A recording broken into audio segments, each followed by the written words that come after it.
Better 3 hours too soon than a minute too late. William Shakespeare. DZ Tribe, Josh Thomas, I'm super glad to have you here. To make sure you don't miss another episode, I want you to follow and subscribe on Apple and or Spotify. Also, if you're looking to better understand how you get stuff done, head over to dozonedna.com and take our personality profile assessment, built specifically for busy entrepreneurs just like yourself. It's going to show you how to build the world around you for optimal performance. Once again, that's dozonedna.com. Today's guest is Monica Burke. She is the ultimate underdog that survived what was meant to destroy her.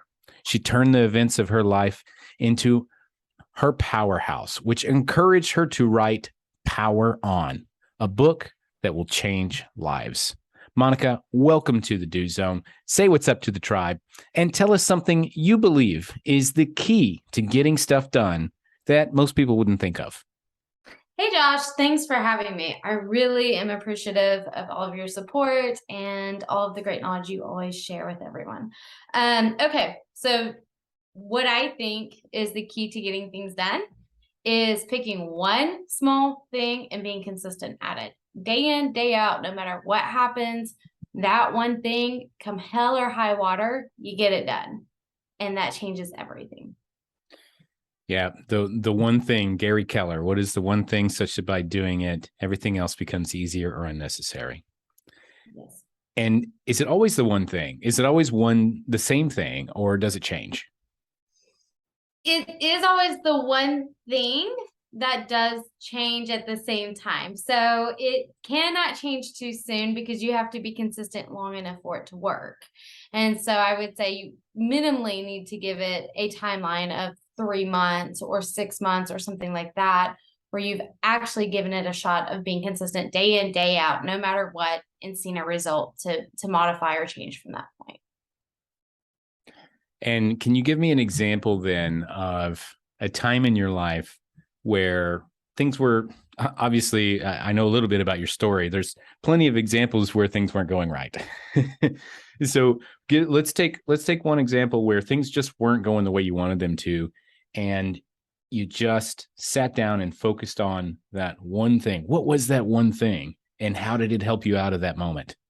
Absolutely. So for me, when I got back into real estate, I fell out, had to crawl my way back in after a couple of years of some really hard stuff. There was a period of about 3 months where nothing was going right. Nothing was coming my way. I literally had no action. It was just stale. And in business, that's one of the scariest things. And having lost everything, I was getting back into that mind frame of, oh no, and survival. And you don't want to ever get into that mind frame. So what I had to do is I literally had to take a step back and write down, what is it that I know that brings me business no matter what that I do? What is it that I can do that I know within my power will give me a result no matter what? And for me, that was open houses. I wrote a list. I know when I do an open house, every time I get at least one person. I know that because I have the skills and I've built those to do that. I know I get a unicorn every time. And so it was, okay, I know I need to be at open houses, but you can only do that once a week. So you can't do that day in, day out, right? I know prospecting. Now it's a little different because I don't pay, and I never really have paid for blank leads or leads that come in from sites and things like that where you pay for business. I didn't have the money to do that. So for me, prospecting was really my COI or center of influence, people that I knew, people I've done business with, which wasn't a very large amount. And building those relationships that take time, and you can't hit them up for business all the time or you won't have a COI. And that's a lot of times what they won't tell you. And so what I decided to do is get consistent back to the basics at just building the relationships with the people and genuinely wanting to help them resolve whatever problems they had, whether that resulted in a sale for me or not. And that generated more business than anything. Of, hey, a simple text out to the COI. Hey guys, I know it's that time of year. We're hitting winter, pipes burst, things happen, plumbing, electrical issues. hey, if that happens to you this winter, I got the good people that I know will do a great job and not charge you an arm and a leg necessarily. Call me and I'll get you to the right people so you don't get taken advantage of. And guess what? They come to me for all their problems, which a lot of times does end up resulting into a sale. But even if it doesn't, I know that they're linked up with a really good person that's going to do business the right way and not con them out of money or anything like that. And I know that they're taken care of, and I'm able to give business to my providers as well beyond the sale. And what that has done is they send me business. And they have a lot of realtors that I get all the time. Hey, don't tell anybody I'm sending you this because I can't lose business, but you're the person that I trust. And I've built that. So being consistent, it doesn't mean that I'm going to get money tomorrow if I do it this way. So I chose a way that's not very money driven right away. So I was in the middle of a 3-month dry spell and going, oh no. But that's the decision I made, was to be more consistent in my relationships with people and providing them solutions. And what it comes down to, I think, is there are the 3 factors of forming a relationship with somebody. There's know, like, and trust. And what you're describing has very little to do with trust, has very little to do with like, at least at first. And it has everything to do with no. Because you're out there saying, hey, winter is coming. You're going to have to winterize your pipes and look out for this. Who is this person talking? Oh, it's Monica. Okay. Well, who's Monica? Oh, I do real estate, but I'm just letting you know that this is happening. And that helps people know you. And because of the message you're delivering that has value, now they like you. And because that value has helped them become safer or faster or sexier or whatever it is that you're doing, now they trust you. And a lot of times you stumbled on something really important here, because a lot of times when you ask a room full of entrepreneurs, I've seen this happen. I've seen this happen in person. Somebody asked, I think it was Brian Burke. I don't know if you're related to Brian Burke. Probably not. He's a real estate investor. And he asked a question in a room and he said, know, like, and trust, which one's the most important? What do you think most people said? Trust. Yeah. Why do you think they said, why do you think that? Because that's probably the first thing that comes to your mind. Why do you think that is? Because it's been romanticized our whole life. Trust. There's so many quotes around trust, and it's earned, not given, but we throw away our trust quicker than anything. And this is coming from a girl that's been conned quite a few times. And so trust, we put a lot of value on it, but at the end of the day, it's the cheapest thing we give away. Let me ask you, here's the acid test, Monica. Do you trust my aunt Alicia? No. Why? Because I don't know her. Because you don't know her. Look at that. Yeah. And so what you did in the absence of all other opportunity is you increased the amount of people who knew you. And that led to opportunity. Yes. In a way that's not threatening, because they didn't see that I had anything to gain from it. Mm-hmm. You know what I mean? And at the time, I would love to be like, I was this master planner and I thought this through, but that's not what happened. Really, it was like, I have very limited resources. I live in a tin can trailer park with holes in the floor. No, like, it was horrible where I was at. I didn't have a computer. I didn't have internet. I couldn't afford the leads if I wanted to. I know a lot of successful agents that built businesses that way, and that is a faster way. And at one point I was super envious of it, if I was honest, because I was like, they get things so easy and I don't. And that's been my whole life.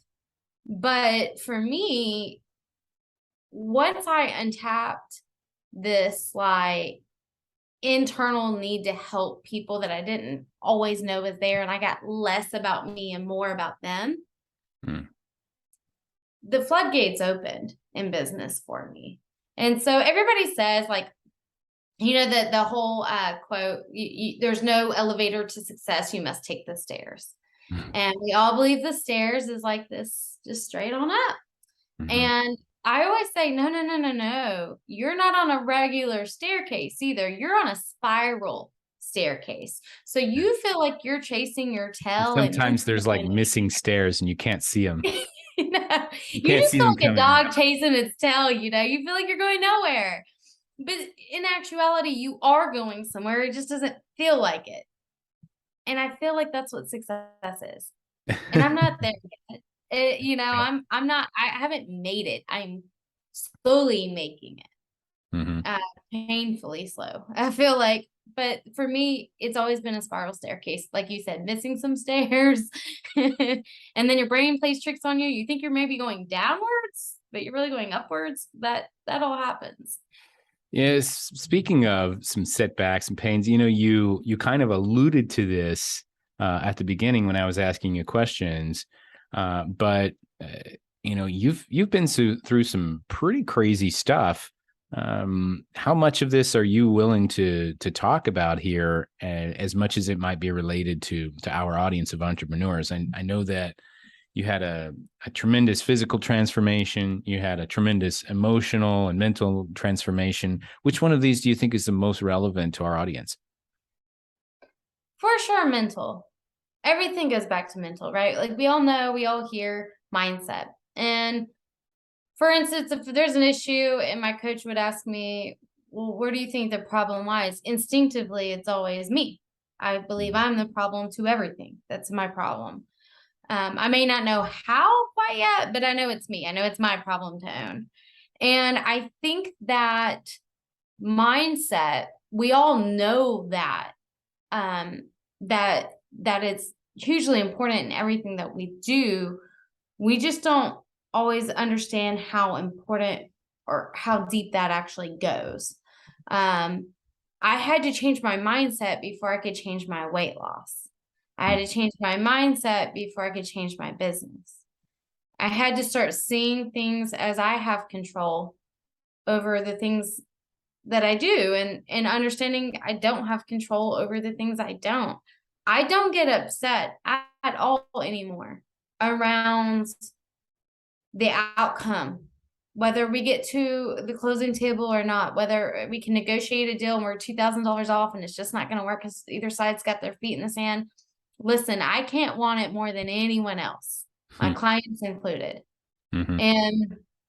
And so I'm not the agent that's like, hey, I'll cut my commission by 4,000 to make this happen, because what I have learned, I used to be that agent, but here's the problem with that is that it still falls through. And that's just the beginning of the iceberg. Usually you haven't even made it through. You're wanting it more than they want it. Mm-hmm. And now they're going to take advantage of that, whether they mean to or not, they're going to. And so you never want to be that person. You don't want it more than someone else. And at the same time, people's greatest fear is the fear of the unknown. That is it. Everything in real estate, every transaction, every negotiation, everything goes back to the fear of the unknown for people. They are the most fearful and act out of fear when they don't know what the rest is going to look like. And so when you can come in and say, listen, I can get us there. This is what it's going to look like. This is what to expect. And if this happens, then we can for sure do this. Or when an issue comes up, it's not like, here's just this issue and that's it. It's, here's an issue and here's how we can fix that issue. Like, I never give a client, we got a problem and that's all I give them. No way. Okay. Yeah, don't show up with a problem without a solution. That's been ingrained into me for a long time. But people do it all the time. I see it all the time on the other side. I'm like, why would you do that? Like, you're igniting their greatest fear. Yeah. And you're on the other side of that. Like, you never have the fear of the unknown. It's fun and easy to complain. Yeah. It's a natural thing. Like, oh yeah, I can do that better. And there are a lot of primal reasons that happens. And this isn't, I spent some time around the best way I can describe it is a biochem mentor. And we can get real deep on this stuff, man. But at a surface level, we can pick away at something, because picking away at something gives us perceived status. It makes us feel superior in a way. And what you were saying earlier about, cutting your commission to make the deal happen, and people having this kind of fear of the unknown. Another animal kingdom kind of thing, a character trait that we have, because we are animals, is when another animal, like, take away the frontal cortex and just put it on the desk over there and just be an ape for a minute. And if we're behaving like animals, when animals see weakness, they take advantage of that weakness. We look at the alpha or the dominant animal in a pack, and it's usually has to do with size, color, smell, all of these things that make them the more kind of dominant presence. Maybe they had to fight for it. But eventually all the other apes are just like, okay, he's the boss. Yeah. Until he shows weakness. When he shows that weakness, that's like, these are my boys, they got my back. But if you get caught slipping, you're done. You're out. And humans are at a fundamental level, humans are no different. If you're like, fine, I'll just get paid less. It's okay. You're showing a sign of weakness. You're showing that you're not worth as much, and they're going to pounce. Well, and that's just the beginning, because then you got to get through inspections and repairs and other things that come up. And once they know, like, hey, you're willing to fold, whether they intend to or not, it comes out. Instinctive. Yeah. Like, they're like, well, on that note, I won't do these things either. And you have to understand, like, I just tell people, listen, I have minimums that I just won't. I have a certain dollar I have to make because this is how I feed my family. Like, it's just business. It's personal, but it is business too. I don't run a charity. I run a business.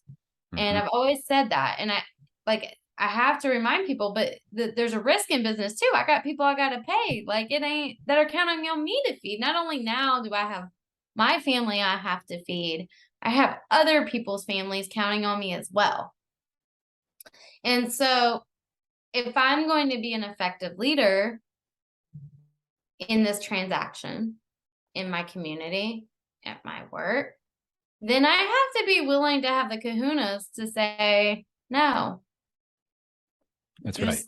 No. I mean, but don't get me wrong. There are situations if it's my fault, I'm like, I'll pay for it. I messed up.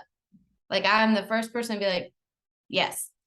If there's an issue that is legitimate, like the sellers don't have the money, buyers, and we're within a certain small dollar range, whatever. Yeah. Okay. But I'm not willing to cut my hands off to make it happen. That's just not gross. Yeah, like, I just not like not that kind of show, Monica. Okay. No, you're fine. So yeah, no, I get it. And so let me ask, speaking of cutting things off, let's crack open that noggin there, do a little do zone diagnostic. What do you think? Yeah, I'm down. All right, let's make it happen. All right, 5 questions I ask every guest. Rapid fire. First thing that comes to mind. Number 1, what's one thing that you do that keeps you focused on your goals? Oh, it is alone time. I'm a very extroverted person, but I am also extremely living here, as we all do, if you're entrepreneurs listening to this or salespeople, and you have got to be centered into what you actually want. Otherwise, the world's going to tell you what you want. So I have to have at least 30 minutes of alone time a day. Awesome. And how do you get back on track when you lose that focus?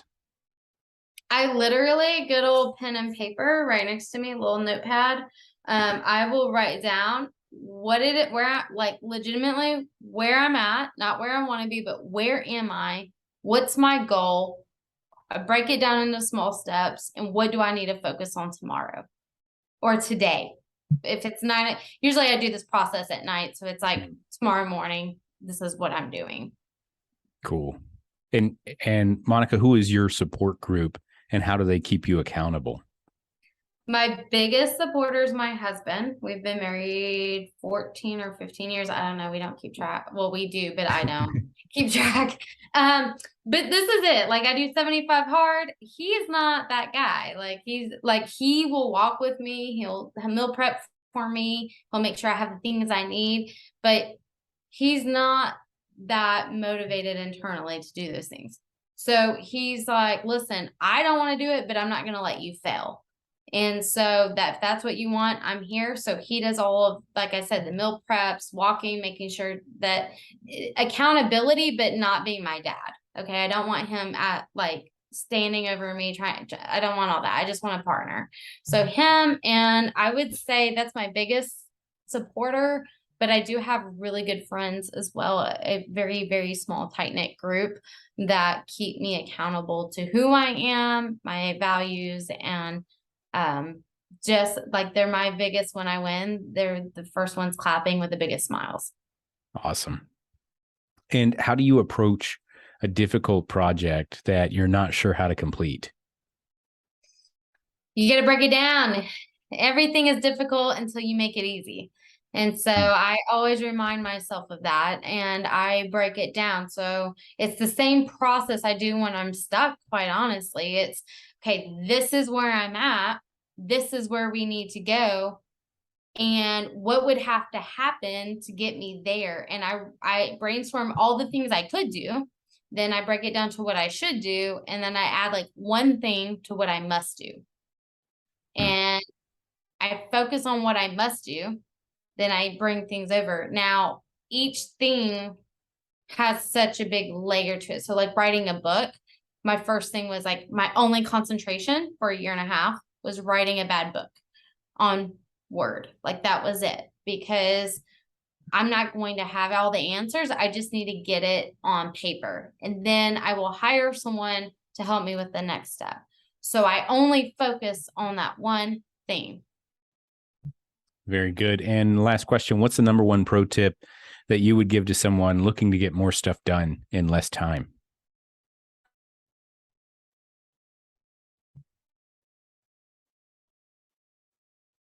Oh, did I lose you?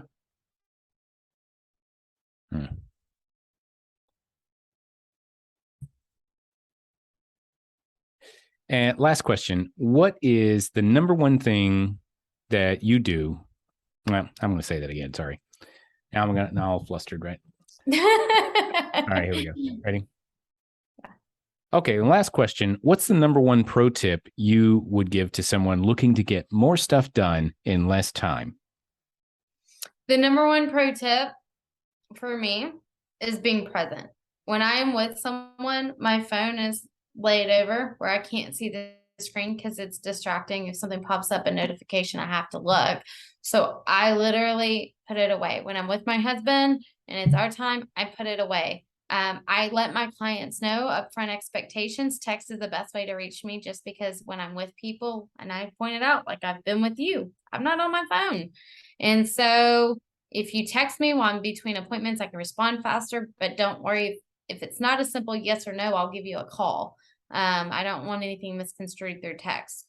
But for the most part, I have found if I can be with who I'm with and less distracted from anything else, I get way more done in way less time. Like I can complete a full 8-hour day of work in like 2.5 hours, literally, if I sit down and I just concentrate. Words of wisdom for sure. I really appreciate you sharing that. So tell me a little bit about what you're doing right now and who is the ideal person that you would want to engage with. Yeah. So right now I have a book coming out November 1st, which by the time this comes out, it's probably going to be out. Yeah. Let's just assume we're already in the future. Yeah. Your book's already out. It's already a bestseller. It's amazing. Yeah. You broke Amazon. You can get on Amazon and get it. It's called Power On. And so that book my whole life's mission is to end suffering, mental suffering to be specific. 'Cause there's no reason for us all to struggle with these things that everyone else has to deal with. Look, you have a dysfunctional family, I got a dysfunctional family. And as a kid, things happened to me that should have never happened. And it's the same, I'm sure, for you or for your friend or your wife or whoever. And so we're in this boat together as much as we think we're not. We feel so isolated. So my ideal person is really the messed up person like me. Hmm. I was like, did I lose you? No, I'm just, yeah, no, you're fine. You were And talking about how everybody's messed up. yeah, we're all messed up and we're cool for it, you know. But I want to connect with those who are also on a mission similar to mine to empower others in that mental suffering and give people tools and things that they can use um, to become their own hero in their story. Because we're all underdogs in our story, is what I have learned. That's right. Well, that's a powerful point. You know, we're always looking for that thing that sets us apart. And some of us are looking for, as we mentioned earlier, we're looking for superiority. And some of us are looking for inferiority, whatever it is that puts us in a class all of our own. Well, nobody had a childhood as bad as mine. Yeah. You know, like we're all secret one-uppers. We are. And I hear it from people all the time, how they're one-upping their horrible story. Well, this happened to me. It's like, that's nothing to brag about. Like, it's not a prize. Just like being busy is not a prize. Mhm. Okay. My goal is to not be busy That's right. and only do the important things. Yep. Actually, one of my missions on this planet is to eradicate the word busy for people's vocabulary. Busy just means unfocused. Yeah. Because if you are, you know, people who say they're busy, usually it's because they're just not making whatever is in front of them a priority. Sorry, I couldn't make it to your thing. I've just been so busy. Yeah. Sorry, I couldn't make it to your thing. I've just been so unfocused. That's actually the truth. And it's okay. Just tell the truth. Hey, you know, I would have come to I would have come and supported you, but I just didn't really think it was that important. I just didn't want to. I just didn't want to. I didn't Because like if I if I wanted tell to, you I would I'm have showed sorry up. I'm busy, like sometimes it's true with work. Like I'm like, look, I already have an appointment. There's no way. Um, but most of us in this world, like my close circle of friends, we're not seeing each other every day. We're not seeing each other every month necessarily. We do have lives, and when we're not working we're with our family, and then the amount of time we have left isn't great. And we understand that with the chapters we're in life. And so, you know, those are the people I connect with the best because it's like, hey, I understand. Not that that gives you a free pass to break plans or not show up. Listen, if you put it on your calendar, you need to show up.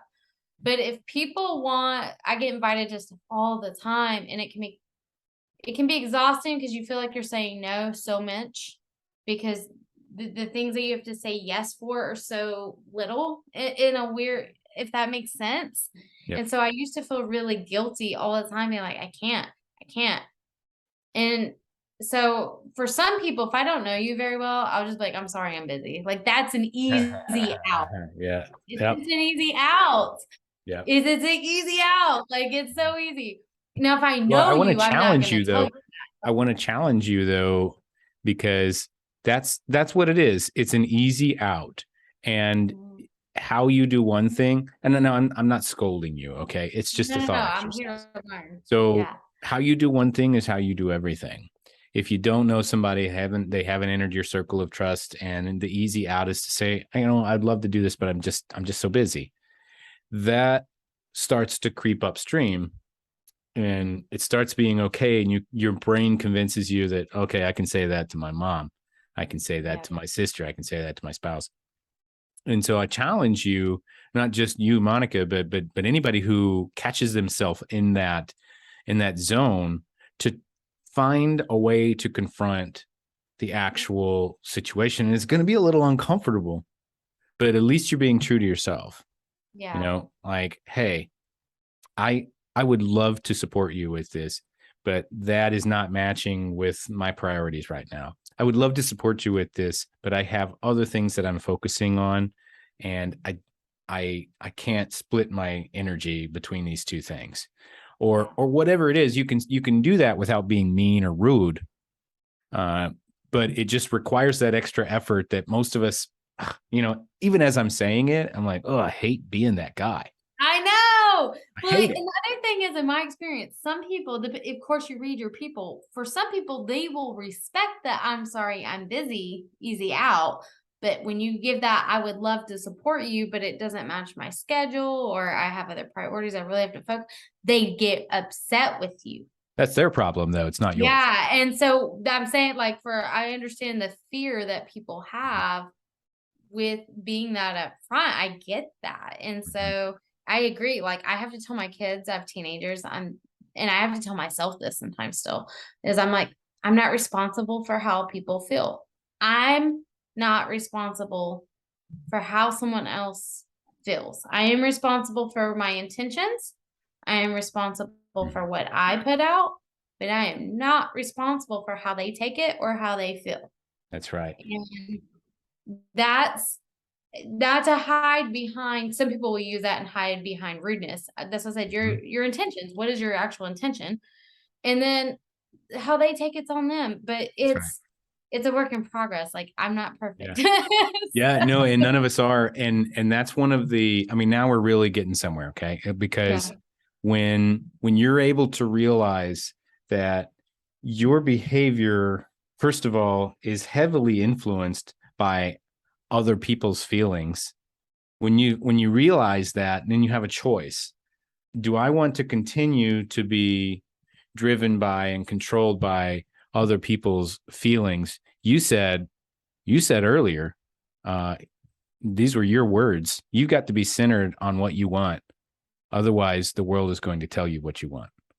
Those were your words, right? And until you really internalize that, when you let other people's reactions dictate how you behave, then you're really not in control of your own path. And it's one of those things where it's like, okay, well, this line's the path of least resistance. I'll just keep going this way. It's fine. I can do what I want. It's okay. But when you're just like, no, I'm going to break through this and I'm going to go my own way. It's liberating. It sucks. And it kind of isolates you a little bit, but you really want to be around somebody that can't let you say what you need to say. No, it's so very few people will just be like, okay, I respect the fact that my reaction is on me. Yes. My reaction to your behavior is on me. So the people I'm close to, I would never be like, I'm sorry, I'm busy. Like that. The people I'm genuinely, it's like, listen, really, I'm drinking from a fire hose and I'm like dying. And if you only knew, like, I want to cry in the shower tonight. Like that's, and those people are like, oh, like, they're like, I get it. They don't take it because they know if I could be there, I would be there because I'm that person. I'm the person that shows up when other people don't. And so that's that. And I think in my mind, I've just reserved kind of that. Like I feel not necessarily that I owe them an explanation, but we have this symbiotic, they've earned the right for me to be in that realm with them of honesty. Now, if I don't know you and you're inviting me to something, it's just very easy because a lot of times it's like fun stuff to be like, I'm busy. Yeah, it's just, it's easy. Yeah. And so, and you don't know how that person's going to take it. And you don't want to spend, and for me, it's a time thing too. I don't want to spend 3 minutes trying to like manage your emotions. Yeah, right. Like, it's such a fascinating, it's just such a fascinating kind of thought exercise to really accept and appreciate the fact that we behave certain ways. Usually we're trying, like what you were just saying, you're trying to avoid conflict because conflict costs energy. Yes. And so there's always, kind of a good way to probably wrap this up is there's always this push and pull in the universe. There's this balance that has to be struck between opposing forces. And we have to understand which one of these forces is pulling us in which direction. Why can't I be 100% transparent with the certain people in my life? Well, because they're a pain in my ass. and they just suck my energy dry. Okay. So that's like one force. But then there's this other force of I'm being inauthentic to my true self. And we have to there's no right or wrong answer. We have to find a way to strike the balance between those opposing forces. Anywhere you look, there's always something pulling you in every direction. And our job is to find the best way possible to kind of strike it right down the middle so that we can be who we are and still live in reality. Oh, yeah. One of the best freeing things is, for me, about 3 years ago, I started getting real with my friends and being like, they'll invite me to go do something. And I'll just be like, I don't feel like it. I'm just like, I'm tired. I just want to stay at home. But prior to that, it would just be excuses, trying to avoid it. And it always made it worse. Yeah. Because then they really Come feel on. like, but when you're just like, listen, I'm tired. Very good. And we've all been there. And so there's like, okay. And when they tell me no, I don't get upset. And I realized for me is I had to quit getting upset about other people or my perceptions of their support or not support or those things, to be real with them too and allow them the space to be real with me. Because if I'm not being real with them, I can't expect them to be real with me. And they're going to keep giving me the same answers I'm giving them because they think they mirror and mimic. They think that's what's socially like acceptable in the relationship. Yeah, that's right. Awesome. Well, this has been a fascinating conversation. I love the direction that it went there at the last few minutes. And so one more time, tell us about your book and where we can get it. Yeah, my book is called Power On. You can get it on Amazon, and I'll have the link in there for Josh to have up for you guys. Excellent. Love it. And also, if somebody wants to reach out to you directly, how can they find you? Yeah, Facebook. I'm just Monica Burke on Facebook. Monica Burke Power On, the name of the book on Instagram. And you can always email me at Burke, my last name, Burke, hometeam@gmail.com. All right. Very good. Burke, hometeam@gmail.com. Wait, one more time. That was right? Yeah, you got it. Burke, hometeam@gmail.com. Burke, hometeam@gmail.com. All right. Very good. So Power On by Monica Burke, available on Amazon. Go get a copy of that. And the goal for that book is to end mental suffering by being authentic with yourself and who you are. We're going to wrap up for today. Thank you so much to our guest, Monica Burke, for coming on and sharing a really deep and meaningful conversation about what it means to be your true authentic self. Thank you for that. And once again, if you want to keep hearing great content like this, be sure to follow and subscribe on Apple and or Spotify. And don't forget to get your own personal Do Zone DNA by visiting dozonedna.com. Until next time, remember, we all have the same 24 hours in a day. What are you going to do with yours?